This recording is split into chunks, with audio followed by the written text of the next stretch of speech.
नमस्कार, next 9 news देख रही हैं आप और मैं हूँ आपके साथ प्रज्ञा सिंह। स्वागत है आप सभी का हमारे खास प्रोग्राम खेल कुर्सिका में। खेल कुर्सिका में आज बात करेंगे उत्तर प्रदेश की सियासत की। दरअसल आपको बता दें कि यूपी की सियासत लगातार गर्माती हुई नजर आ रही है। 80 लोकसभा सीटों वाले उत्तर प्रदेश में तमाम पार्टियां जीत के लिए ताल ठोकती हुई नजर आ रही हैं। जहां एक और सपा प्रमुख 4 सूचियों के साथ 41 उम्मीदवारों की घोषणा कर चुके हैं, तो कांग्रेस भी अब धीरे धीरे उम्मीदवारों पर चिंतन मंथन करती हुई नजर आ रही है। बीजेपी की अगर बात की जाए तो 80 लोकसभा सीटों में से लगभग 51 सीटों पर बीजेपी ने भी उम्मीदवारों की घोषणा कर दी है। ऐसे में सवाल लगातार बीएसपी को लेकर बनता हुआ नजर आ रहा है। मायावती जो अकेले चलो राजनीति करती हुई नजर आ रही है, कह रही है कि किसी भी राष्ट्रीय पार्टी के साथ गठबंधन नहीं करेंगे। ऐसे में क्या मायावती का ये फैसला 2024 के चुनाव में बीएसपी को कमजोर तो नहीं कर देगा? क्योंकि यहाँ पर देखने के लिए मिल रहा है कि जब से मायावती ने अकेले चुनाव लड़ने का मन बनाया है, तभी से पार्टी में टूट की स्थिति देखने के लिए मिल रही है। यहाँ पर कई सांसद, कई विधायक, कई कार्यकर्ता पार्टी को अब तक छोड़ चुके हैं। कोई कांग्रेस, कोई सपा, तो कोई बीजेपी में शामिल होता हुआ नजर आया। लेकिन यहाँ पर माना जा रहा है कि शायद भारतीय जनता पार्टी जिस तरीके से मजबूत स्थिति में नजर आ रही है, वो मायावती भी अपनी रणनीति को बदल सकती हैं। दरअसल आपको बता दें कि पार्टी में टूट की वजह बताया जा रही है आकाश आनंद।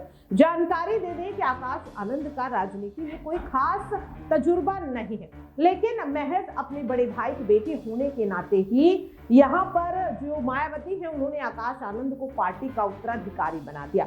लेकिन देखने के लिए मिल रहा है कि इस फैसले से पार्टी के कई नेता नाखुश नजर आ रहे हैं और इस मुद्दे को हाल ही में भीम आर्मी के चीफ और आजाद समाज पार्टी के संस्थापक चंद्रशेखर आजाद उर्फ रावण ने भी उठाया। उन्होंने साफ तौर पर इस बात को कहा कि वो मायावती जो हमेशा परिवारवाद से दूर रहती हैं, अपने भतीजे को उत्तराधिकारी बनाकर कहीं ना कहीं उन्होंने भी ये साफ कर दिया कि वे भी परिवारवाद को बढ़ावा दे रहे हैं।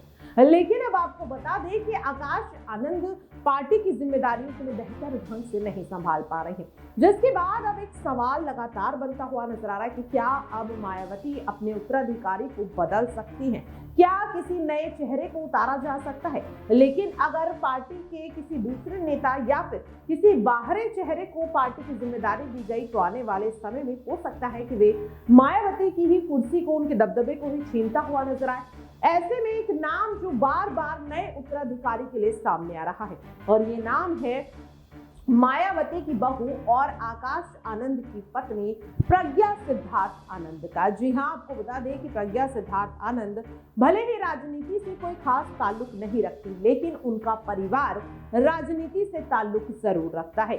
और ऐसे में माना जा रहा है कि शायद यहाँ पर अब मायावती अपनी बहू प्रज्ञा सिद्धार्थ को बड़ी जिम्मेदारी दे सकती है। कई बार उनकी राजनीति में आने की भी खबरें तूल पकड़ती हुई नजर आई, लेकिन देखने के लिए मिला कि अभी तक उन्हें लेकर के कोई भी इस तरीके की चीजें नहीं देखने के लिए मिली। लेकिन अगर बात की जाए यहाँ पर यूपी की सियासत की, तो बता दें कि यूपी की सियासत में एक और ऐसी बहू है जो अपनी पार्टी को बड़ी ही खूबसूरती से संभालती हुई नजर आ रही है। बात कर रहे हैं यहाँ पर डिंपल यादव की। जी हाँ, नेताजी के निधन के बाद न केवल मैनपुरी सीट बल्कि समाजवादी पार्टी को जिस तरह से डिंपल यादव ने मजबूत किया है, मैनपुरी सीट पर जिस तरह से ताबड़तोड़ जीत हासिल करते हुए डिंपल नजर आई हैं, अगर उस आधार पर देखा जाए तो यहाँ पर हो सकता है कि अगर मायावती अपनी बहू को आगे करती हैं, तो शायद यहाँ पर पार्टी में एकजुटता देखने के लिए मिल सकती है। क्योंकि यूपी की सियासत में इन दिनों देखा जा रहा है कि बहुएं जब राजनीति में आती हैं, तो कहीं ना कहीं पार्टी और ज्यादा मजबूत होती हुई नजर आती है। इसी से जुड़ा हम अब आपको एक रिपोर्ट दिखाते हैं, जिसके जरिए आपको समझ में आएगा कि क्या वाकई में अब मायावती अपने उत्तराधिकारी को बदल सकती है। देखिए प्रज्ञा, यहाँ पर अगर मैं सबसे पहले बसपा की यहाँ पर बात करूँ, तो जैसे कि आपने अभी कहा कि एक वक्त पर उत्तर प्रदेश की आयरन लेडी के नाम से उनको जाना जाता था। बिल्कुल, यहाँ पर बात की जाए उत्तर प्रदेश में वो मुख्यमंत्री के पद पर भी रह चुकी है और एक नहीं 2 बार यहाँ पर रह चुकी है। तो देखिए कहीं ना कहीं मायावती की पार्टी की अगर बात की जाए बसपा की, वो वाकई में इस वक्त उत्तर प्रदेश में धूमिल होती जा रही है। उसका बड़ा कारण यहाँ पर बिल्कुल आपने सही बात बात कही है कि यहाँ पर उनके भतीजे आकाश आनंद भी हो सकते हैं, क्योंकि जो जिस तरीके से पार्टी को मायावती अच्छे से संभालती थी, शायद आकाश आनंद उतना ज्यादा एक्टिव नहीं है पार्टी को लेकर। आपने देखा कि उत्तर प्रदेश में एक वक्त पर जब दलितों के मुद्दे छिड़ते थे या किसी भी दलित के साथ कोई अत्याचार होता था, सबसे पहले मायावती वहां पर धरना प्रदर्शन करने के लिए पहुंचती थी। दलितों की सबसे पहली आवाज मायावती कहलाई जाती थी। लेकिन आज की तारीख में अगर आप बात करें तो वो जगह आज चंद्रशेखर आजाद ने यहाँ पर ले ली है। अभी थोड़े दिन पहले आपने देखा था कि यहाँ पर एक दलित की हत्या कर दी गई थी। सबसे पहले चंद्रशेखर आजाद यहाँ पर जो है प्रोटेस्ट करने पहुंचे और इसी चक्कर में उनको यहाँ पर कहीं ना कहीं बंद भी कर दिया था। उनको गिरफ्तारी लेने की खबर यहाँ सामने आई थी। तो देखिए, यहाँ पर मायावती को सोचने की बहुत ही ज्यादा जरूरत है कि आपने अपनी पार्टी की कमान जिन हाथों में सौंपी हुई है, क्या वो हाथ सेफ है आपकी पार्टी को चलाने के लिए।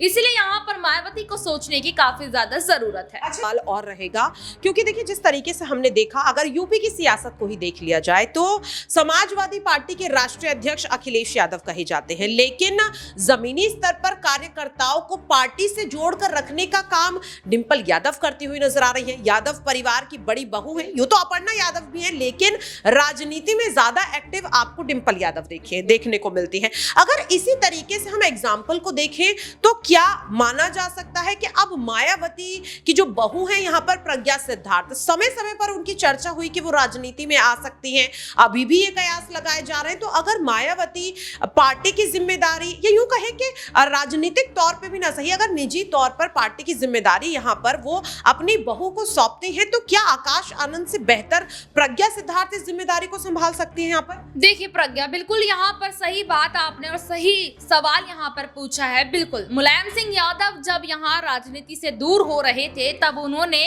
कहीं ना कहीं अपनी जो कमान है वो डिंपल यादव के हाथों सौंपी। आपने देखा कि मैनपुरी हमेशा यहाँ पर समाजवादी पार्टी के हक में रहती है। देखा होगा आपने, विधानसभा चुनाव में भी डिंपल यादव ने कोई कमी नहीं छोड़ी थी कि यहाँ पर मैनपुरी की जनता को ये अफसोस हो कि मुलायम सिंह यादव अगर इस सीट से दूर हो गए हैं तो कहीं ना कहीं समाजवादी पार्टी का वहां दबदबा खत्म हो गया है। मैनपुरी के लिए वो जी तोड़ मेहनत करती हैं और मैनपुरी को उन्होंने जीता भी। और आपने देखा भी होगा कि अखिलेश यादव से ज्यादा हर प्रेस कॉन्फ्रेंस में या फिर कुछ भी कार्यक्रम होता है वो जाती नजर आती है। तो ये बात यहाँ मायावती को भी समझनी चाहिए थी कि अपने भतीजे को थोड़ा साइड में रखकर यहाँ अपने बहू या फिर अपने बेटे को वो राजनीति में उतार सकती थी, अपने साथ उनको राजनीति में रुचि दिलवाने का भी काम कर सकती थी। लेकिन यहाँ मायावती ने ऐसा नहीं किया।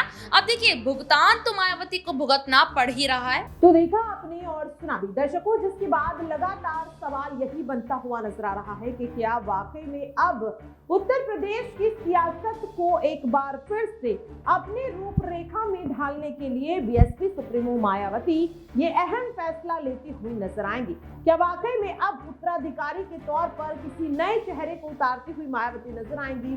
जिस तरह से यहाँ पर चंद्रशेखर आजाद का नाम सामने आ रहा है, मायावती की बहू प्रज्ञा सिद्धार्थ आनंद का भी नाम सामने आ रहा है, क्या वाकई में अब लोकसभा चुनाव को देखते हुए मायावती ये अहम फैसला लेती हुई नजर आएगी या फिर नहीं, ये देखना काफी ज्यादा अहम रहेगा। फिलहाल के लिए मेरे खास प्रोग्राम खेल कुर्सी का में आज के लिए इतना ही। बाकी की खबरों के लिए आप देखते रहिए नेक्स्ट 9 न्यूज।